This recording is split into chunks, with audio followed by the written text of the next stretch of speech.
Bicara tentang khilafah, maka kita bisa salah satunya bisa kemudian merujuk pada ayat yang tadi saya baca. Itu kan ya. Nah, ini adalah ada kata-kata di situ, wa idz qala rabbuka lil malaikati inni ja'ilun fil ardi khalifah. Khalifah ini apa artinya tadi? Pengganti, pengelola. Tapi dalam beberapa tafsir dikatakan di situ bahwa ini adalah tugas satu-satunya yang Allah berikan kepada manusia ketika Allah menciptakan manusia. Contoh misalnya, ada yang berkata begini, ketika Anda jadi seorang suami yang baik, yang kemudian cari harta yang kemudian halal, mengurus anak-anak dengan baik, mendidik kemudian istri dengan baik, itu berarti sudah jadi khalifah dalam konteks rumah tangga. Kalau Anda jadi seorang bos yang baik, ngasih gaji pada karyawannya dengan teratur, kemudian mendidik mereka, tidak usah di usaha yang haram, selalu menjaga kehalalan dalam hidup setiap hari, maka itu adalah pengusaha yang sebagai khalifah yang baik. Itu dalam lingkup pengusaha. Nanti ada lingkup kemudian yang lebih atas lagi, RT, RW, negara. Nah itu ada. Dalam konteks yang kita bicarakan kemarin itu, konteksnya adalah dalam konteks pemerintahan. Pertanyaannya, ada nggak bentuk baku yang kemudian dalam khilafah ini yang memang dulu dipraktekkan oleh Rasulullah SAW. Oke, coba kalau gitu kita lihat. Kata khilafah itu sendiri saja sudah baku. Lah kenapa sudah baku? Coba lihat. Dalam hadis riwayat Muslim, Rasulullah SAW menyampaikan, kanat banu Israel tasusuhumul anbiya, kullama halaka nabiyun khalafahu nabiyun, fa innahu la nabiyya ba'di fasatakunu khulafa'u fayaksurun. Dan jadi gini, dulu Bani Israel diurus urusannya oleh para nabi. Ketika satu nabi wafat digantikan oleh nabi yang lain. Dan setelahku tidak akan ada lagi nabi, tapi ada khalifah-khalifah dan jumlahnya banyak. Makanya Abu Bakar sepeninggal Rasulullah, beliau dipanggil dengan kata-kata apa? Khalifatu Rasulillah. Penggantinya Rasulullah. Khalifah Abu Bakar. Sepeninggal Abu Bakar, siapa yang menggantikan? Umar. Umar dipanggilnya apa? Amirul Mukminin. Tapi dipanggil juga dengan Khalifah Abu Bakar. Setelah itu Khalifah Utsman. Setelah itu khalifah dibaca nggak pas tarawih? Itu yang saya sebutkan di ILC. Misalnya pada khalifah Abu Bakar, khalifah Umar, khalifah Utsman dan khalifah Ali. Semua itu khalifah.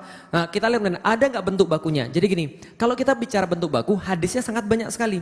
Rasulullah kemudian mengirim kemudian utusan ke Yaman, mengirimkan utusan kemudian ke daerah Bahrain, mengirimkan utusan ke daerah Mesir dan sebagainya. Itu semua adalah bentuk baku daripada sistem khilafah tadi. Jadi kalau dikatakan ada nggak bentuk baku, dalilnya sangat banyak sekali.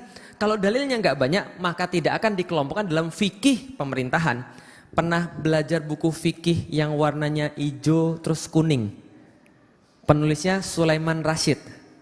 Nah itu buka bagian terakhir, itu fikih imamah atau fikih khilafah. Berarti khilafah itu memang sudah ada, tidak bisa dihapuskan. Contoh lagi, oke kita bahas tentang khilafah secara historis. Contoh, Indonesia merdeka tahun 1945. Mesir merdeka tahun 1930-an. Arab Saudi merdeka tahun 1930-an. Turki 1923. Aljazair 1920-an.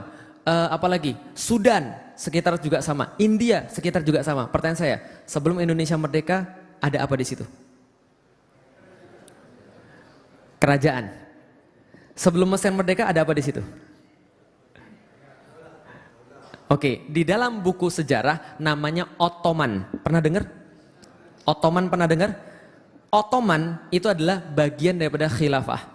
Mengenai kemudian ada variasi-variasi pemerintahan khilafah, yaitu ada. Sama kayak sholat. Sholat ada bentuk bakunya enggak? Sholat ada bentuk bakunya enggak? Oh enggak Ustadz, sholat enggak ada bentuk bakunya. Buktinya ada yang begini, ada yang begini, ada yang begini. Yang benar mana? Ini, atau ini? Oke, yang benar yang mana? Begini, atau begini? Yang mana? Ketika habis habis ruku kemudian berdiri, duluan turun kaki atau duluan turun tangan? Yang kaki angkat tangan? Yang tangan angkat tangan? Yang lain nggak sholat ya? Yang tangan duluan angkat tangan? Yang kaki duluan angkat tangan?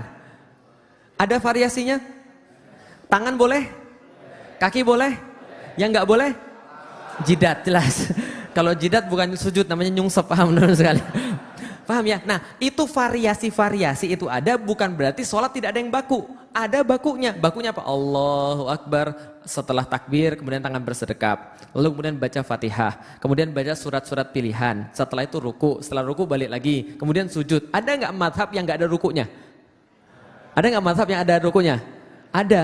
Pas sholat jenazah, itu nggak ada rukunya. Maka jangan sekali-kali Anda sholat jenazah ada rukunya ya. Karena kejadian kemarin. Ada seorang anak, ini hati-hati nih ibu, sekolah anaknya tinggi gitu kan ya, tahu tentang dunia banyak tapi nggak tahu sholat jenazah. Masya Allah, itu memalukan bapak ibunya itu. Bapaknya meninggal, anaknya baru balik dari luar negeri, suruh sholat jadi imam, nggak mau. Ustadz aja, ustadz aja, ustadz aja. Ini yang nyeritain pada saya, ustadz saya langsung. Tiba-tiba udah ustadz saya jadi imam, tiba-tiba dia bilang Allahu Akbar di belakang. Allahu Akbar, ruku dia.